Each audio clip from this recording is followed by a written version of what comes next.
오늘 설교 제목은 놈이라는 한국 영화의 제목을 패러디한 것입니다.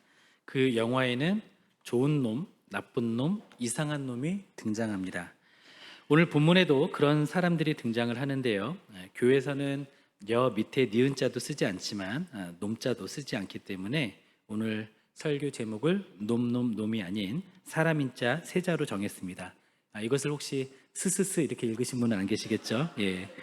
설교 제목을 인이라고 썼지만 나쁜 사람, 이상한 사람, 좋은 사람 이렇게 읽어주시면 좋겠습니다.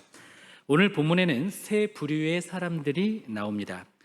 첫째는 왕이 될 자격도 없이 왕이 된 사람이 자신의 권력을 지키기 위해서 나쁜 짓을 서슴지 않고 예수님까지 제거하려 했던 나쁜 사람 헤롯이 나옵니다.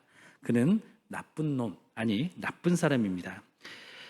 두 번째는 구약 성경을 통해 메시아가 어디에서 날지 정확히 그 위치를 알았던 대제사장들과 서기관들이 나옵니다. 그들은 중요한 사실을 알았지만 유대인의 왕을 만나기 위해서 한 걸음도 옮기지 않은 이상한 사람들입니다. 세 번째는 한 줄기 빛을 보고 진정한 왕을 경배하기 위해 먼 곳 동방에서부터 목숨을 건 여행을 했던 동방의 박사들이 나옵니다. 그들은 좋은 사람들입니다. 그런데 2000년 전의 이들의 모습이 오늘날의 우리들에게도 고스란히 나타나고 있습니다. 오늘 본문을 통해서 우리 안에 있는 그런 모습에 직면을 하고 돌이킴과 헌신을 결단하는 그런 시간이 되기를 원합니다. 첫째로 자신이 왕 노릇하기 위해 왕이신 예수님을 제거하는 사람은 나쁜 사람입니다.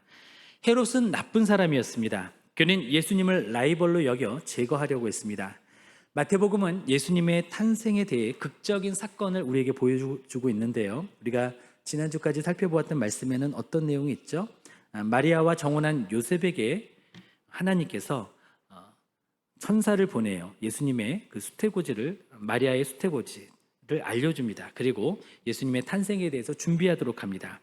그리고 이어서 헤롯 왕이 나라를 다스리던 그때에 예수님은 베들레헴에서 태어나십니다. 그 후에 별을 관찰하는 박사들이 왕의 탄생을 알리는 별을 발견했습니다. 그것은 바로 예수님의 탄생을 알리는 별이었죠. 박사들은 그 별의 움직임을 보고 왕을 경배하기 위해 아주 먼 곳 동방에서부터 예루살렘에까지 찾아옵니다. 그들은 성경적인 지식은 미약했지만 메시아에 대한 신앙이 있었기 때문에 먼 길을 마다하지 않고 여행을 했습니다. 박사들은 별의 움직임을 따라 드디어 유대 땅에 이르렀죠. 그들은 왕의 탄생이니 당연히 왕궁에서 메시아가 왕이 탄생했을 것이라고 생각을 했습니다. 그래서 헤롯 왕이 살고 있는 왕궁으로 찾아갔던 것이죠. 그리고 헤롯에게 유대인의 왕으로 나신 이가 어디 계시냐고 묻습니다. 자신들은 동방에서부터 특별한 왕의 별을 보고 왔다라면서 탄생하신 유대인의 왕에게 경배할 것이라고 말합니다. 헤롯 왕은 별을 관찰하는 박사들이 전한 소식을 듣자 마음이 심란해졌습니다.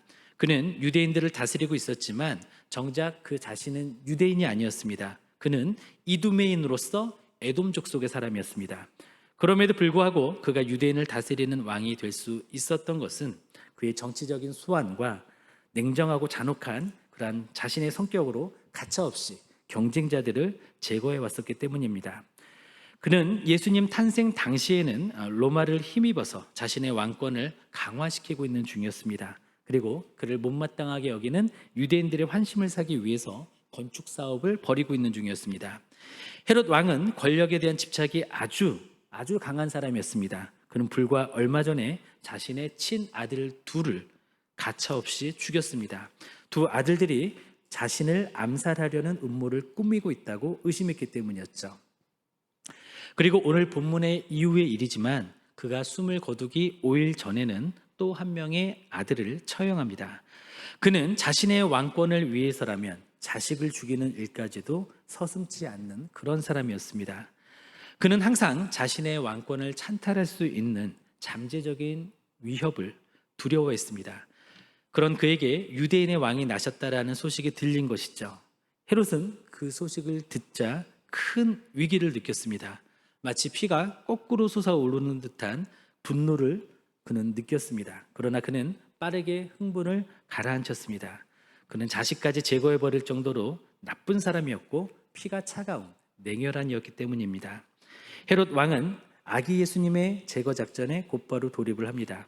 그는 그의 치밀한 두뇌를 돌리며 아기 예수님을 제거하기 위한 첫 스텝을 밟습니다. 그는 먼저 성경을 잘 아는 대제사장들과 서기관들을 불러옵니다. 그리고 성경에서 예언한 그리스도의 탄생 지역을 알아봅니다. 그런 후에 유대인의 왕을 경배하러 온 박사들에게 이야기합니다. 성경에 예언된 예수님의 탄생 지역을 알려주었던 것이죠. 그리고 헤롯 왕은 그의 잔인한 속셈을 감추고 그가 원하는 다음 정보를 묻습니다. 무엇인가 특정하기 위해서는, 또 어떤 사람을 특정하기 위해서는 장소를 알아야 되고, 그리고 얼마 전에 태어났다고 하니 그 시기를 알아야 되지 않습니까? 그래서 왕의 탄생을 알리는 별이 언제 나타났는지 그 시기를 동방에서 온 박사들에게 물어봅니다. 이것은 예수님의 태어난 나이를, 아기의 나이를 특정해서 제거하기 위함이었습니다. 헤롯은 겉으로는 유대인의 왕을 반기는 척했습니다. 그리고 박사들을 베들레헴으로 또 보내면서 가식적인 말을 합니다. 아기를 찾으면 나에게 알려주시오. 그러면 나도 가서 그에게 경배하리다 라고 이야기를 합니다. 사실 그는 아기를 찾으면 가차없이 살해할 계획이었죠. 곧 박사들은 베들레헴에 계신 예수님을 찾았고 경배했습니다. 그리고 하나님은 박사들이 베들레헴을 떠날 때가 되자 헤롯에게 가지 말고 다른 길을 통해 고국으로 돌아가라고 말씀하십니다. 이렇게 해서 어린 아기 예수님의 생명을 해하려는 헤롯의 손에서 하나님은 보호하셨던 것이죠. 다른 한편 천사는 박사들이 떠난 후에 요셉의 꿈에 나타나 아기 예수님과 아내를 데리고 애굽으로 탈출하라고 이야기를 합니다. 헤롯이 아기를 죽이려고 찾을 것이기 때문이었죠. 그래서 요셉은 한밤중에 예수님과 아내를 데리고 애굽으로 떠났습니다. 오늘 읽은 본문의 바로 다음 대목이 그러한 내용입니다. 요셉은 한밤중에 예수님과 아내를 데리고 애굽으로 떠났고요. 헤롯은 박사들에게 속은 것을 깨닫고 매우 분노했습니다. 그는 박사들이 별을 발견한 때를 기준으로 해서 아이의 나이를 이제 계산을 하죠. 계산을 해보니까 2살 이하의 아이들이겠구나라고 특정을 하고 베들레헴에 사는 2살 이하의 아이들, 태어난 지 얼마 안 된 그 아이들을 모조리 죽이라고 명령했습니다. 끔찍한 유아 살해가 일어난 것이죠. 한 주석가는 헤롯의 성품을 이렇게 묘사했습니다. 그는 믿기 힘들 정도로 질투와 의심이 많고 자신의 지위와 권력이 위협받는 것을 두려워했다. 잠재적 위협이 두려워 그는 자기 아내 마리암네의 남자 형제인 대제사장 아리스토블루스를 익사시켰다. 그런 다음 그는 마리암네를 살해하고 자기 어머니와 2 아들을 죽였다. 그는 죽기 5일 전 셋째 아들을 처형했다. 참 끔찍한 사람이죠. 권력에 대한 헤롯의 집착은 광적이었습니다. 5세기 역사학자 메크로비우스는 가이사 아우구스투스의 말을 인용해서 그에 대해 이렇게 말합니다. 유대인의 왕 헤롯이 수리아에 있는 2살 이하의 사내 아이들을 죽이라는 명령을 내렸는데 죽은 아이 중 헤롯의 아들도 있었다는 말을 듣고 나는 헤롯의 아들이 되느니 차라리 그의 돼지가 되겠다고 했다. 도대체 왕이 뭐길래 이런 일을 벌일 수 있단 말입니까?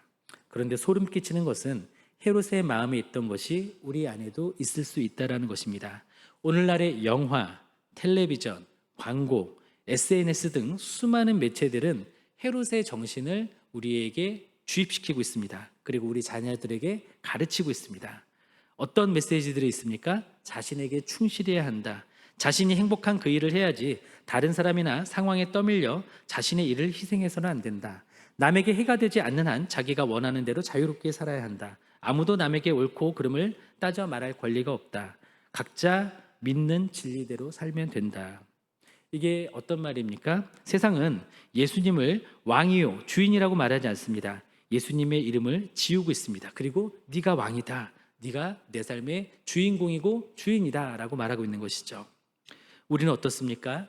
우리 마음의 보좌에서 내려와서 예수님을 그 보좌에 앉으시고 그 발 앞에 무릎을 꿇고 주님의 명을 따르는 그러한 순종하는 그리스도인의 모습인지, 아니면 내가 내 삶의 주인으로 살아가고 있는 왕된 삶을 살아가고 있는지 자문해 보기를 원합니다.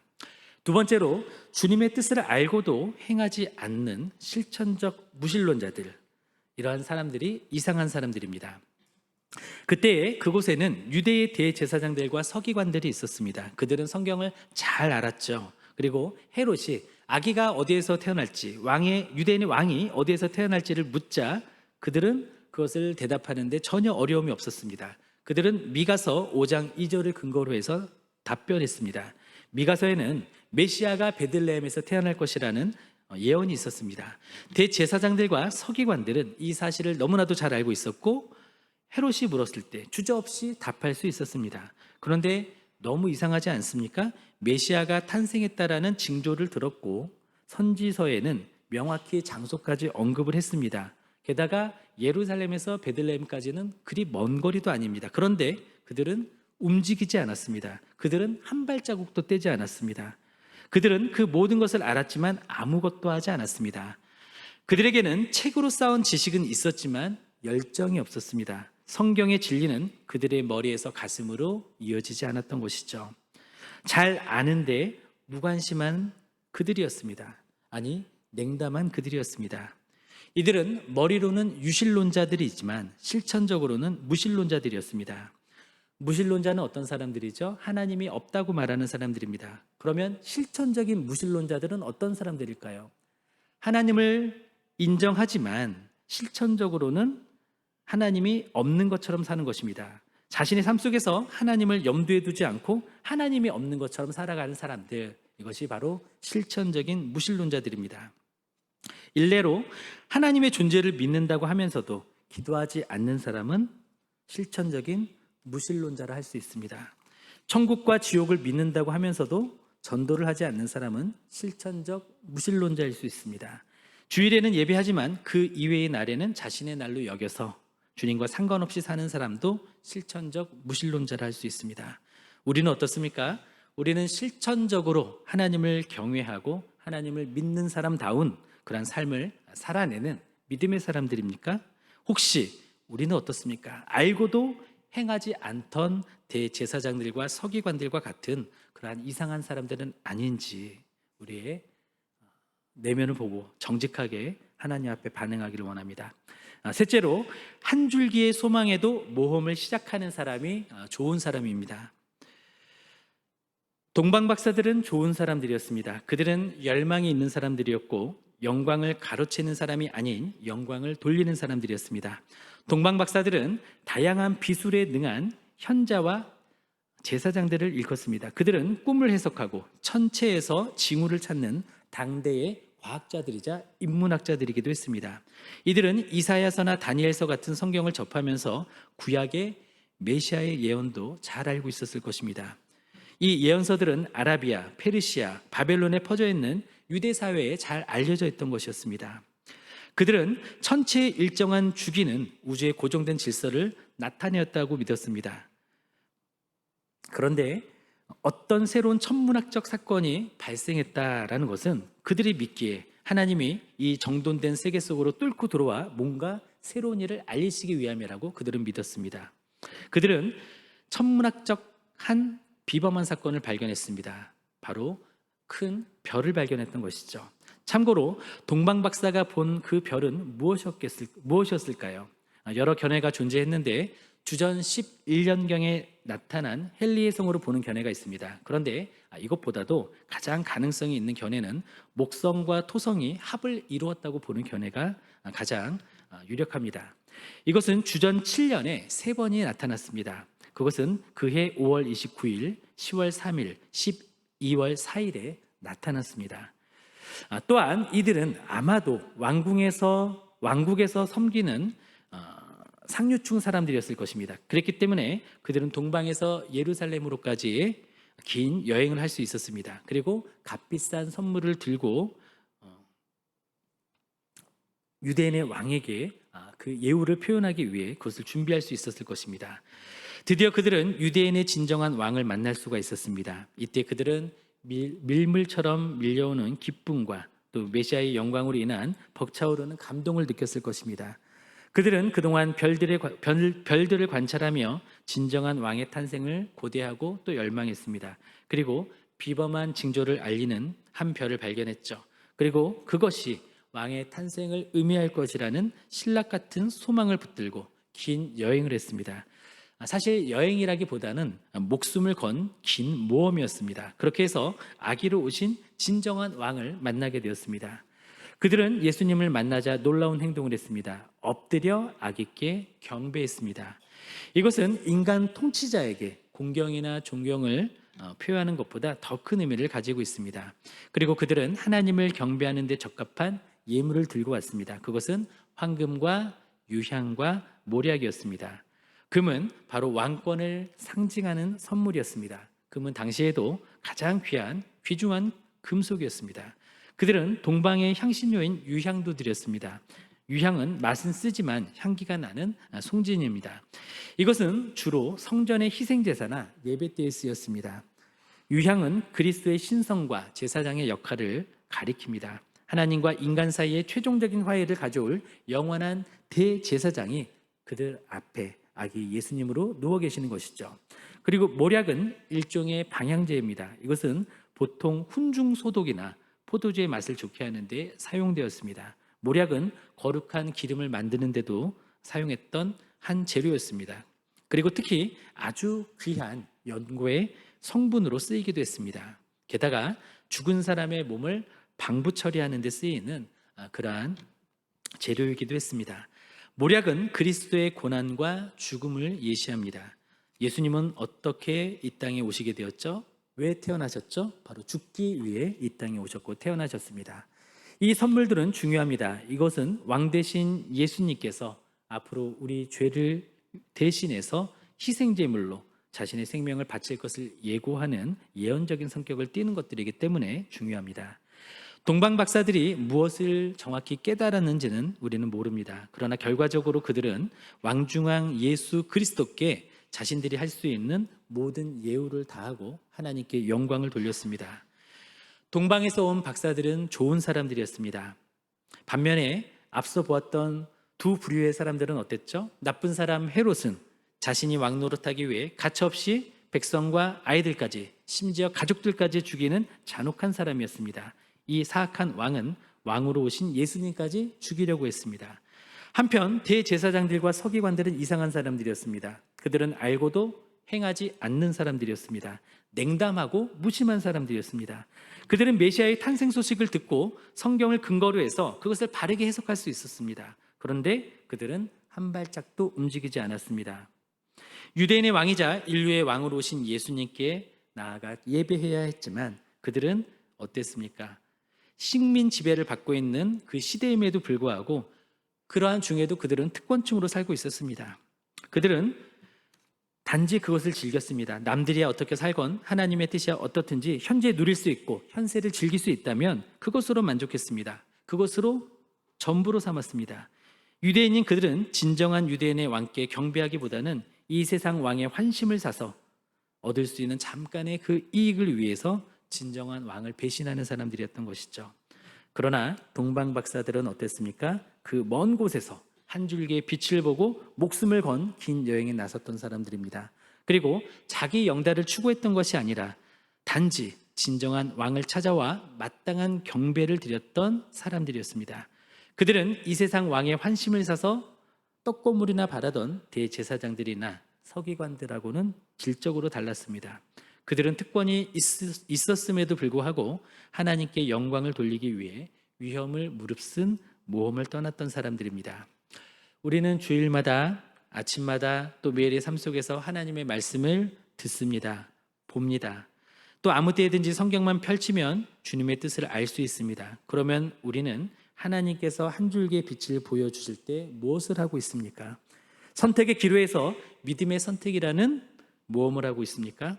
자기 만족과 하나님께 영광이라는 갈림길에서 순종이라는 모험을 하고 있습니까? 사람의 방법과 하나님의 길이라는 갈등 상황에서 하나님의 길을 따르는 모험을 하고 있습니까? 세상을 즐기는 넓은 길과 십자가를 따라지는 좁은 길의 요청에서 제자의 모험을 선택하고 있습니까? 바라기에 우리 모두는 인생은 내 것이라며 내 인생의 주인은 나라며 왕노릇하는 나쁜 사람이 되지 않기를 바랍니다. 하나님과 하나님의 뜻을 알고도 지금 여기가 좋아서 한 발자국도 움직이지 않는 이상한 사람들이 되지 않기를 바랍니다.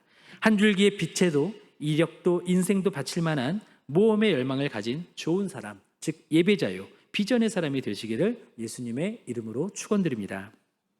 기도하시겠습니다.